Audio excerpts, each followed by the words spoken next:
How to screen mirroring iPhone, iPad to your projector. It is very simple. Just follow my guide will do. By the way, you need a projector with built-in wireless mirroring features.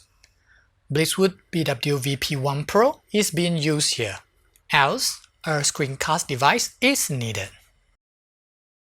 First of all, enable screen mirroring function on your projector.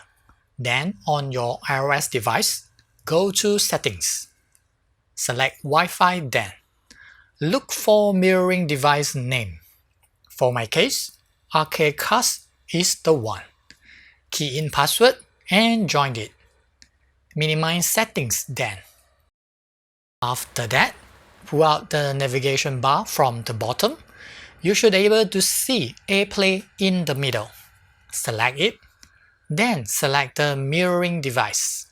AirPlay for my case. Then check the mirroring. That's it. As easy as ABC, right?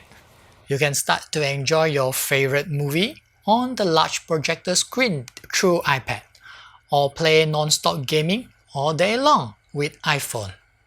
Well, that's all for now. Thanks for watching. Peace.